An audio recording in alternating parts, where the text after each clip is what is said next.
I cheated. She said it calmly. No shaking voice. No tears. No pause. Just flat, almost bored. I remember waiting for the rest. I'm sorry. It was a mistake. I hate myself. It never came. Instead, she crossed her arms and looked at me like I was inconveniencing her. When I asked how long, she shrugged. When I asked why, she exhaled and said, I don't feel guilty. I did what I needed to do. That was the moment something inside me cracked. Not the cheating itself, though that hurt, but the complete absence of remorse.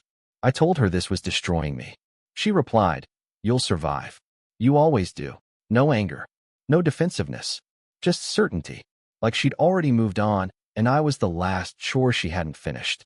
I realized then I wasn't talking to the woman I married.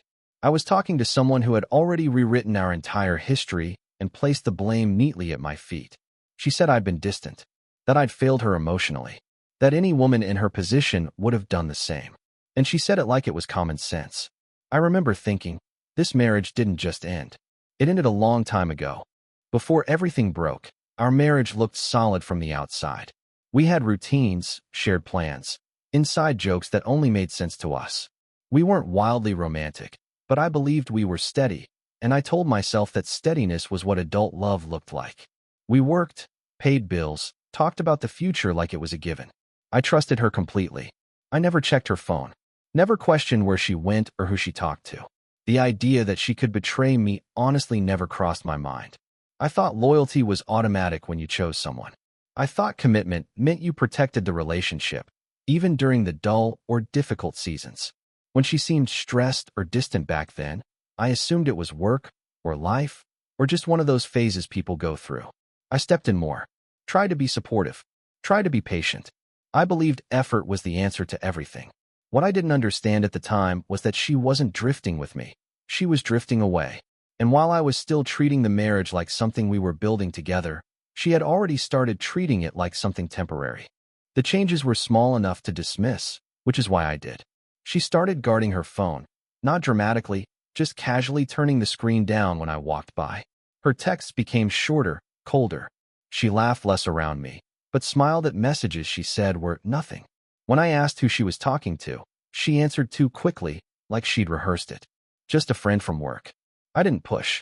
She stopped sharing details about her day. Conversations turned shallow, transactional. If I tried to talk about us, she'd sigh like I was asking too much. Physical closeness faded quietly. No argument, no explanation. Just excuses. Headaches. Stress. Being tired. I told myself it was normal. Couples go through dry spells. That's what everyone says. What I really ignored was the way her tone changed. Less warmth. More irritation. Like my presence itself annoyed her. I started feeling like I was interrupting her life instead of being part of it. But instead of questioning why, I questioned myself. I worked harder, gave her more space, tried to be better. Looking back, those weren't random changes. They were early exits. She was already emotionally gone. I just refused to see it. There were moments that should have stopped me cold, but I kept finding excuses for her. She started going out more, always with vague explanations. Just drinks. Just coworkers. If I asked follow-up questions, she'd roll her eyes and say I was being paranoid. One night she came home late, smelling like someone else's cologne. She laughed when I mentioned it and said I was imagining things. She compared me to other men more often. How someone's husband actually listens. How another guy at work was so emotionally mature. I told myself she was venting, not hinting. When she stopped inviting me to events she used to insist we attend together, I told myself she needed independence. When she criticized everything I did, I thought I deserved it for not being enough. The biggest red flag was how quickly she shut me down anytime I expressed discomfort. You're insecure. You're overreacting. Why are you trying to control me? I learned to stay quiet just to keep the peace. I convinced myself trust meant ignoring my instincts. In reality, I wasn't being trusting.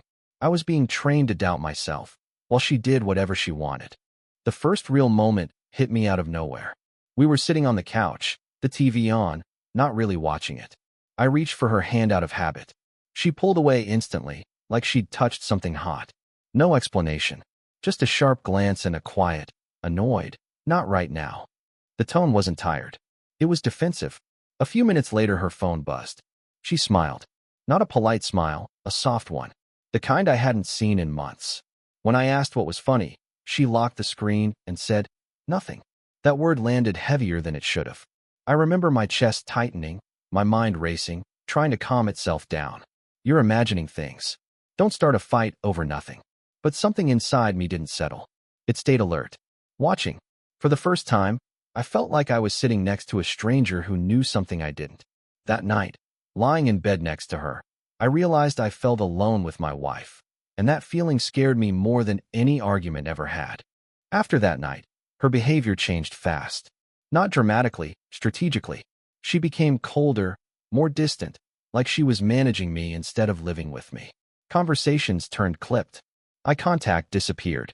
When I tried to talk about how disconnected we felt, she acted annoyed, like I was interrupting something more important. She stopped asking about my day altogether. She guarded her time fiercely. If I asked where she was going, I got defensive answers. Why do you need to know? I'm allowed to have my own life. Any attempt to reconnect was framed as control. Affection felt scheduled, forced, and eventually vanished.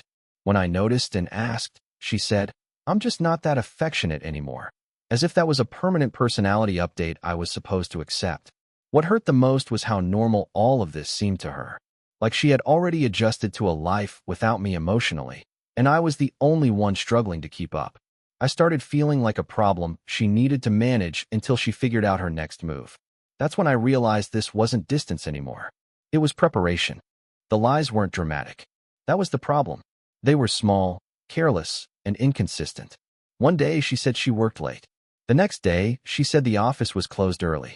When I mentioned the mismatch, she snapped, "Why are you keeping track?"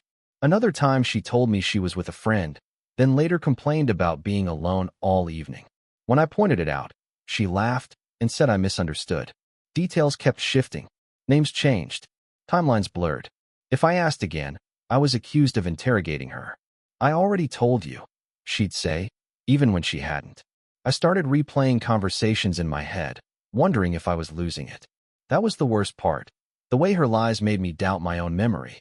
The truth is, she didn't care enough to keep her story straight. She assumed I wouldn't challenge her, and most of the time, I didn't. Every lie felt like a quiet test of how much I'd tolerate. And every time I let it go, she pushed a little further. By then, trust wasn't cracking. It was already gone. By the time the affair actually happened, the emotional distance was already complete. She stopped confiding in me entirely. Her fears, her frustrations, her dreams, none of it came to me anymore. I found out about things in her life the same way strangers do. Late, indirectly, without context. When I tried to reconnect, she treated it like an obligation she resented. She no longer argued with me.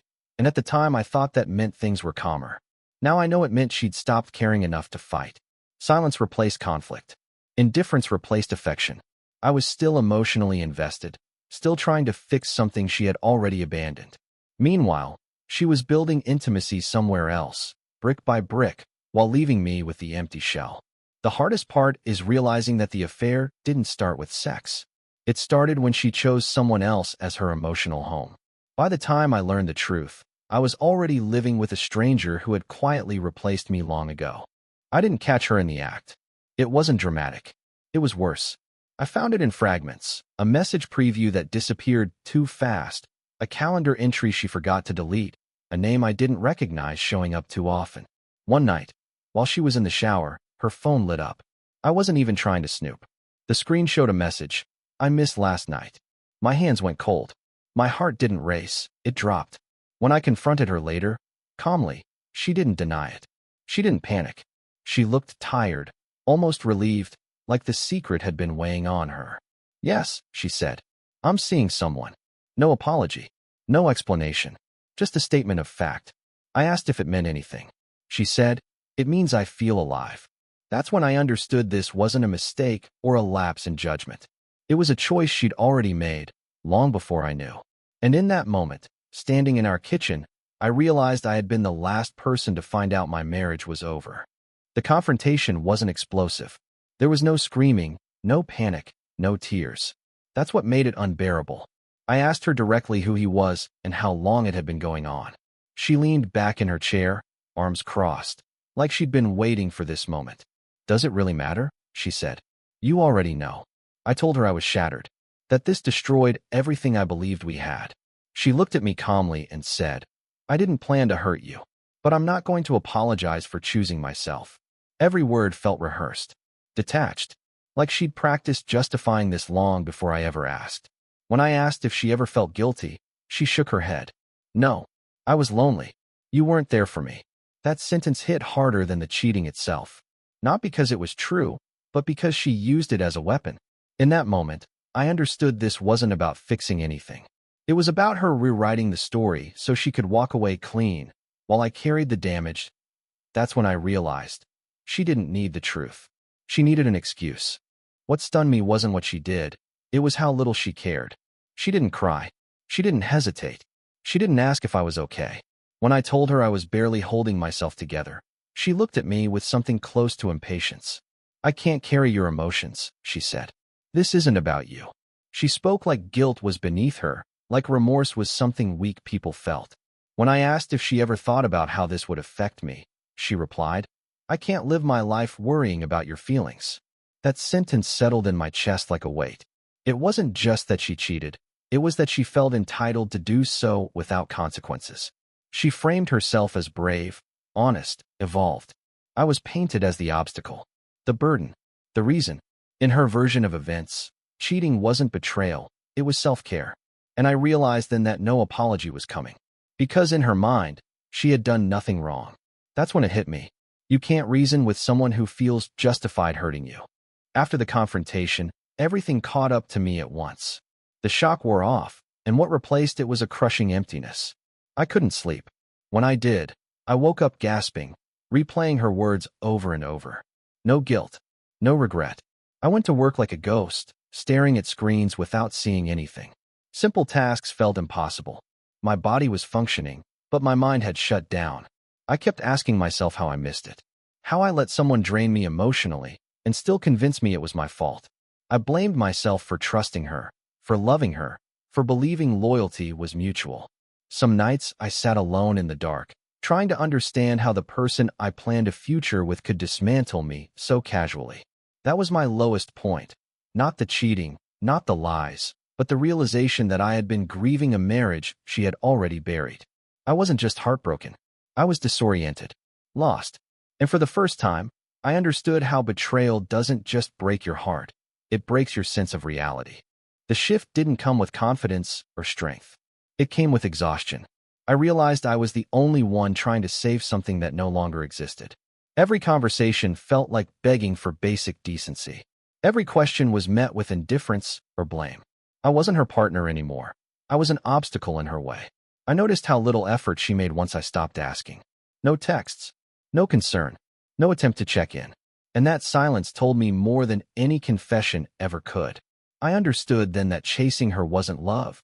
It was self-abandonment. I was pouring energy into someone who had already chosen to walk away emotionally. So I stopped. I stopped asking for explanations. Stopped hoping for remorse. Stopped trying to be enough for someone who didn't value me. It felt terrifying at first, like stepping off a cliff. But beneath that fear was relief. Because the moment I stopped chasing her was the moment I started choosing myself. Distance didn't happen overnight. It grew quietly once I stopped reacting. I answered her messages without emotion. Short, neutral, practical. I stopped asking where she was, who she was with, what she wanted. And for the first time, I saw how little effort she made when there was nothing left to push against. No curiosity, no concern, just relief. She noticed the change and tried to frame it as cruelty. Said I was shutting down, being cold, punishing her. But I wasn't doing any of that. I was simply no longer offering access to my emotions. Detachment wasn't revenge, it was protection. I was tired of bleeding for someone who felt nothing. What surprised me most was how quickly my clarity returned once I stepped back. The fog lifted. The anxiety eased. I could finally see the relationship without the constant noise of blame and manipulation. Distance gave me perspective, and perspective gave me peace. Sometimes detachment isn't giving up. It's finally letting go of what's already gone. Looking back now, the cheating wasn't the deepest betrayal. The deepest betrayal was how easily she blamed me for her choice, and how long I accepted that blame. I confused loyalty with endurance. I thought loving someone meant absorbing their damage without question. It doesn't. If there's one thing I've learned, it's this. When someone cheats and feels no guilt, they already made peace with losing you. Their calm isn't strength, it's detachment. And when they tell you it's your fault, believe what that says about them, not about you. Cheating is a decision. Blaming you is just the final betrayal. If you're in a relationship where loyalty is conditional and respect is optional, the lesson is simple. Walk away before you disappear, trying to prove your worth. Love without respect is not love. It's manipulation.